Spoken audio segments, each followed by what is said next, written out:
So the Arknights story is pretty long in regards to both reading time and, the actual content of the timeline, the story, etc, etc. So this video isn't exactly meant to explain the timeline in all the detail it would require. That'll probably be its own video if it ever happens. No, this video is going to give you the brief outline of the main story of Arknights, necessary background and all. Hopefully this video will be of reasonable length, but if it isn't, I will timestamp the background, the Victoria arc, and the reunion arc, of course, so that you can just skip to the section you want to hear about in brief. So let's hop right into the insanity that is the Arknights lore, about 13,000 years before the beginning of the main story. Don't worry about spoilers for the latest CN event as well. I will only be informing you of the timeline that we know of based on our knowledge on the global server, but the information is out there should you wish to see it. So what happened so long ago that is relevant to the main story?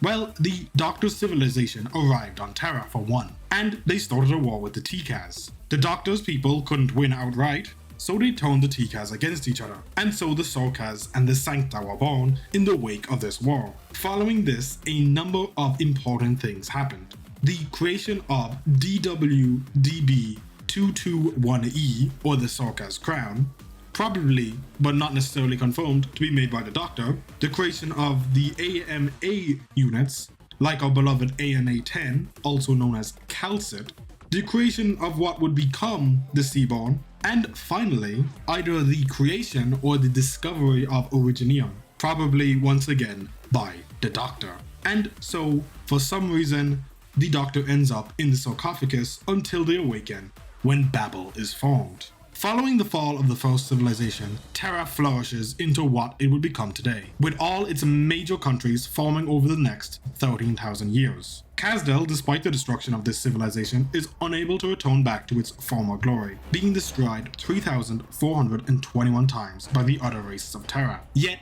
the burning will of the Sorkaz burns brightly even today. And completely unrelated to the main story, but the French are wiped out in Arknights. That is correct, the country of Gaul was wiped out around 60 years before the start of the main story. It's entirely unrelated, but rip bozos, so it's going in the video. But of actual relevance to the main story is the 1070s, about 30 odd years before the beginning of the main story. The family of Reed is assassinated, setting in motion the formation of Dublin. The execution of Siege's father and the reign of her family in Victoria comes to an end during this time period. Also, Tallulah is kidnapped by Catchy in 1077, setting up the formation of the reunion movement. And in 1083, Amia is born. So from that point on, our beloved daughter is in the world of Terra. Additionally, the Doctor is awoken in this time period and forms Babel with Teresa and Calcit. During the 1090s, the Doctor would meet Amia and form a close bond with her, leading Amia back to Babel, where Teresa would adopt her. Good times would not last, however, as in 1094, during a battle between Teresa and Teresis, the Doctor would kill Teresa and would be placed back into the sarcophagus, where they would remain until the start of the story. Following these events, Amia would receive the Sorkaz crown, and Rhodes Island would be formed. Reunion would also be founded during the 1090s, with Tallulah becoming more and more brutal in her tactics as time went on due to the influence of Catchy. Dublin would also be formed in the year 1091 by Ablana, after she broke off from those who had harbored her during her childhood. Additionally, in 1094, the Sorkaz occupation of Londinium would begin, with the royal loyalists being wiped out by the Sorkaz, backed by the Dukes. A decision by the Dukes I am sure won't bite them in the ass. Following all that, the legendary year of 1097 would arrive, and so begins the actual main story of Arknights. Yes, everything that was mentioned to this point is just the background fluff of Arknights. Well, not fluff because it is relevant to the background of the characters that exist within our main story, but you get what I mean. And just to let the record be set, following this point, the amount of knowledge we have on the general world increases exponentially due to all the events that go on. For example, during the year 1097, the Casimir's Major we see during Maria Null and Neolite takes place. But if I was going to tell you all about that, we would be here all day. So we'll just focus on the Chernobog crisis and the Victoria crisis, so that we can have some structure to this. And also because those are the two main story arcs. The Chernobog-Lungman crisis, also known as the Reunion crisis, also known as the the Reunion arc, also known as Chapter 0 to 8.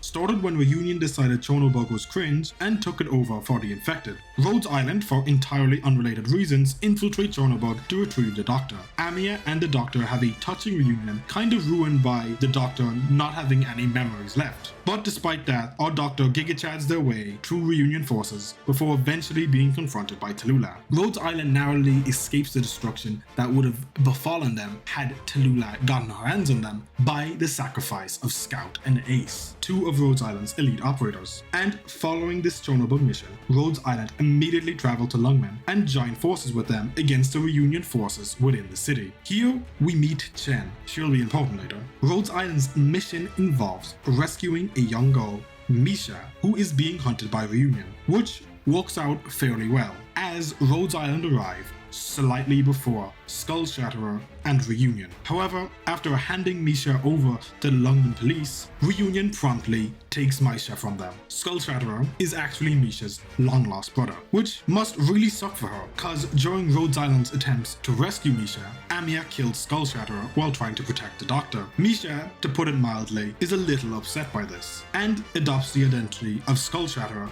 to lead her brother's squad in order to help them escape from Rhodes Island and Lungmen's police force. Unfortunately, a girl going onto the battlefield untrained ends about as well as you would expect. Misha dies. Chen kills her this time, so Amiya is only traumatized by having her killed in front of her instead of doing the actual killing herself. But there's no time for rest for Amiya and the Doctor, as more trauma needs to be given to them in the form of Frost Nova. Reunion, having gotten a foothold within Lungmen itself, begins to launch proper attacks into the city. Rhodes Island and the LGD begin a mission to drive them off. However, Frost Nova and the Yeti squad are built correctly, putting a stall on this fairly handily. Mephisto is also there, but he's mid, so we don't care about him. Cornered by Frost Nova's squad quickly, Amy and the gang are in desperate need of reinforcements, but due to Reunion pushing further into Lungmen, Chen is forced to abandon them. Luckily, due to the collapse of the area, the Yeti squad and Rhodes Island form a temporary alliance to rescue the Doctor and Frost Nova, forming a friendship that is doomed to end in only one way. But not yet, because we gotta talk about Chen first. After abandoning Rhodes Island, Chen is rather troubled. Having hidden her infection, she is probably the only one in Lungmen who understands both infected and Lungmen's positions on the matter. Having been ordered to leave Rhodes Island, probably by way, Chen's patience with Lungmen is nearing its breaking point. Failing to rescue one of her informants from Reunion, Chen travels to her old home, finding a picture of her and Tallulah as kids, which reinforces in her mind the goal of rescuing the leader of Reunion. With the help of Hoshiguma, Chen eventually corners Mephisto. Helped by the timely arrival of Rhodes Island, Chen is also able to defeat Mephisto, forcing Reunion to begin its retreat to Chonobog, with Faust being the first big casualty of this retreat. But it gets worse for Reunion. Wei released the Black Raincoats, who begin indiscriminately slaughtering infected, Reunion or not, throughout Lungmen. Chen, of course, takes exception to this, but is unable to stop it. The Yeti squad, despite its best efforts, would also be slaughtered. Only one remains, Frost Nova, and she single-handedly protects the remaining Reunion members' retreat to Chonobog. Frost Nova, despite losing her fate in Reunion, refuses to abandon the organization, and as such, her and Rhodes Island are doomed to do battle. Despite pushing Amiya, Greythroat, and Blaze to their limits, Frost Nova is overtaken by her horripity. Before passing away in the Doctor's arms, Frost Nova asks to join Rhodes Island, and also asks the Doctor to save Tallulah from the path she has gone down. Despite defeating the Reunion forces within Lungmen, the city is not yet safe, as Chonobog has begun making a direct beeline for the city. Not a big deal, right? Well, it's still technically a part of Ursus, so if Lungmen destroys it to prevent a collision, it means war. So Rhodes Island volunteers to stop it. Although due to Lungmen's actions against the infected, Rhodes Island breaks off its partnership with Lungmen completely. Chen also shows up and calls Wei cringe before quitting and leaving Lungmen to rescue Tallulah. Hoshiguma tries to stop her, but fails, and Chen travels to Chonobog by herself. Exceedingly strange detail to add, but Calcip acquires the remains of Edward Artorias, Tallulah's father, for a future plan that will involve siege. Rhodes Island successfully infiltrate Chonobog and begin working to stop Reunion.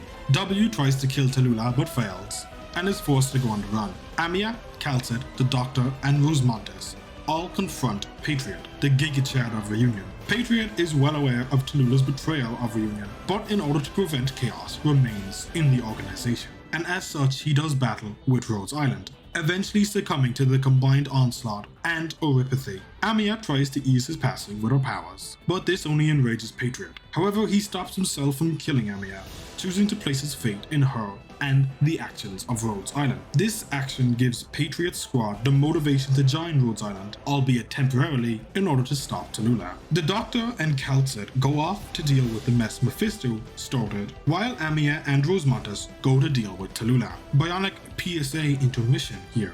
Chapter 8 is incredible. Read it in-game.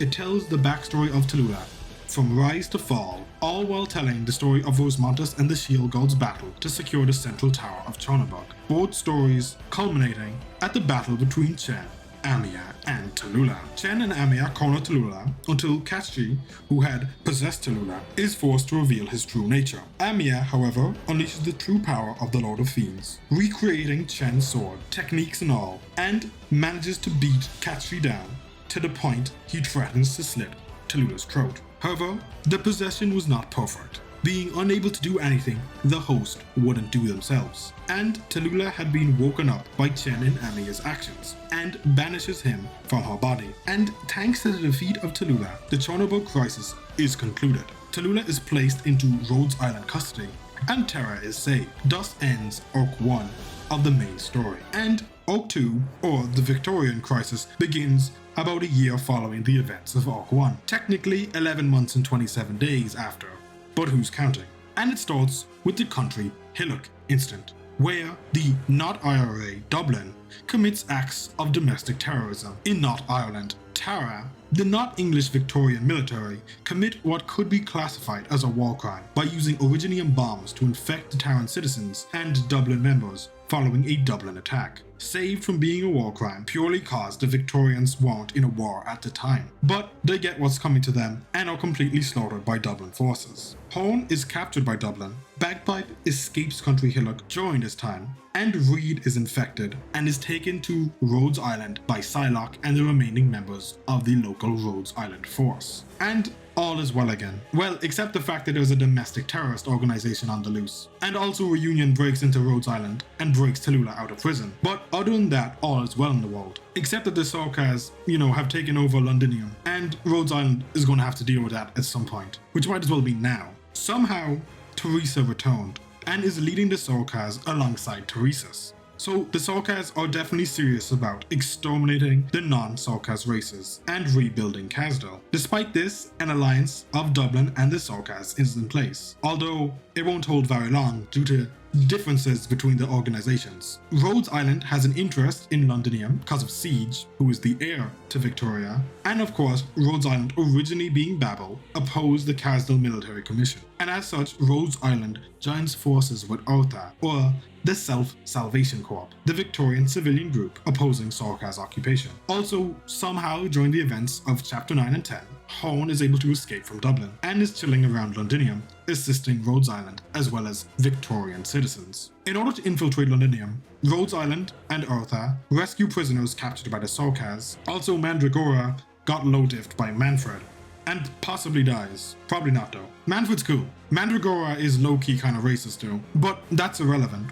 Rhodes Island and Eartha aren't safe just yet. Just because they secured some prisoners doesn't mean they have immediate access to Londinium, but they are going to achieve it thanks to trains. However, the Sanguinarch and the Damazdi cluster are hunting them down, and Manfred is aiming cannons at them, so it's a race to escape to Londinium. Siege got a deal with distracting the Sanguinarch. Horn is stuck dealing with Manfred, so she simply blows up the wall they are standing on in order to deal with the problem. Both of them survive though, but the cannons are wiped out. And luckily, Rhodes Island and its allies escape to the train and enter Londinium. However, they probably still would have been caught if not for the sudden appearance of Teresa's, causing all the Sorkas on the battlefield to stop chasing them. Now that Rhodes Island is in Londinium, what's the plan? Well, to put it mildly, it's to radicalize the workers into revolt. Stainless will handle this pretty effortlessly, thanks to his past as a blue-collar worker. Additionally, it's to get Siege the size of Kings. Arknights Excalibur, the legendary Victorian sword owned by the Aslan that symbolizes their right to rule. Said to be able to cut catastrophes, Rhodes Island intends to use it to destroy the Shard, a Sorkaz superweapon combining modern Victorian technology with Sorkaz witchcraft. All this will be done with the aid of Allodale, an old friend of Siege's. In order to buy siege time, Rhodes Island and Arthur mount an attack on the Casdell forces. Best case scenario, Rhodes Island takes out Casdell here without the need of Excalibur, so I'm sure it'll go well. I mean, it obviously doesn't. It goes terribly. Calcit only gets a little bit almost murdered, and Rhodes Island is forced into retreat pretty quickly, with pretty much no victory gained during this battle. It goes a little better for Siege. She does manage to get the size of Kings, only for Allodale to betray her, revealing that she is being an agent of the Duke of Castor. But before any big battle between the betrayer and the betrayee can take place, the last of the Steam Knights emerge. They pretty effortlessly manage to overcome the forces present against it, with Allodale sacrificing herself in order to stop it from killing Siege. And I'm sure Allodale dies and is definitely not alive and traveling with the Steam Knight. Arknights would definitely kill off some of the characters in its story. So things aren't looking great for Rhodes Island, but luckily 3 of Victoria's dukes are coming to help liberate Londinium. Well, one is technically betraying Victoria and joining Dublin. The other, the Duke of Castor, is simply positioning herself to gain more power. But the Duke of Windermere is here to help the people, so 1/3 isn't that bad. I mean, the Shard just vaporized the landship the second it showed up, but I'm sure it'll work out. During all this, the home of the Glasgow gang is under siege. Norport is blockaded by the Sorkaz, entire district of Londinium held hostage against the Dukes. The situation is dire and rapidity is spreading rapidly. The people there have even begun to cannibalize each other, so they need help desperately. Although Rhodes Island and Ota aren't exactly in the best spot right now, they are going to be forced into the situation, as following their defeat, they are currently in mass retreat. The Damascene cluster, being able to shapeshift, has revealed all of Otha's bases to the Sorkaz, so nowhere is safe. Also, the size of Kings doesn't work. Siege clearly hasn't turned it on and off again, so that whole mission was a bust. But despite all the setbacks, the Duke of Castor effectively twists the hand of Rhodes Island into resolving the issue with Norport. The Glasgow gang reunite with their old friends, and Siege is left contemplating what exactly her purpose is now. A future queen or a gang member? Not that she truly has a choice, as in order to keep the peace in Norport, her royal identity is revealed. And it works, although Siege is still pretty conflicted over this. While all that is going down, suddenly the Irish appear. Dublin is here too. Why? A good question. The reason we're given is that they're testing the strength of the other dukes. But Eblana, you could have stayed on the landship chilling in complete safety. I feel like she's just out flexing herself, flexing her muscles, letting everyone know she's in town. Regardless, Rhodes Island infiltrate the Sorkaz airship that has landed on the mobile city, where they learn that the ship is actually a revenant of dead Sorkaz souls. The fury of these souls nearly break Amia's mind, but Eblana saves the crew by burning the souls away, and the Damascene cluster begins fighting Eblana. Due to this, Eblana's flames begin burning the city down. So now an evacuation is in order. So Siege leads an evacuation onto the Duke of Windermere's landship. Side note, the Duke of Windermere's daughter is part of the Glasgow gang now. A temporary situation, I'm sure, and she definitely will not end up being a permanent member following the events of Chapter 13. Also, one of the Glasgow gang is stabbed and killed during this. No, don't worry, it's not one of the playable operators. It is a character we were just introduced to. Still pretty sad for Siege, as she basically forces Indra to not go help their old friend in order to lead the people onto the Duke of Windermere's ship. Right after this evacuation, the Damascene cluster picks a fight with Amia. They wish to examine the uniqueness of Amia and test the Lord of Fiends. Following a long discussion they've been having with Logos over the course of this entire chapter, no time to explain it, it happens literally throughout the entirety of chapter 12, the Damascene cluster kills itself in order to be reborn. Thank you, Logos. Very cool. So the gang is now set up in a new base, the Duke of Windermere's landship, and is ready to take the fight to Londinium proper with an entire Duke's army. Also, Reunion is finally ready to do something again and prepares to enter Londinium proper, so Tallulah stocks are about to go way up. And that's the main story so far. Ignore chapter 13, it's getting its own video, I'm looking at the unedited time here already, and this is going to effortlessly be my longest video, and I'm not speedrunning or putting this video off any longer. I'll probably have read the chapter 13 by the time this video goes out, just looking at the length of this thing, but that's irrelevant. I hope you enjoyed that. That was the entirety of Arknights' main story. Poorly explained, no doubt. Possibly the worst explanation of it on YouTube, but you know what, if anyone has made it to the end of this video, like, I don't even know, put something in the comments. Say read sweep or siege sweep in the comments if you actually made it to the end of this video, however long it becomes. I really appreciate you listening to me speakity for however long this is, because Jesus, I'm going to want to cut my throat after listening to my voice and editing this video down. Y'all be good people, enjoy Arknights' main story, and I'll talk to you in the next one.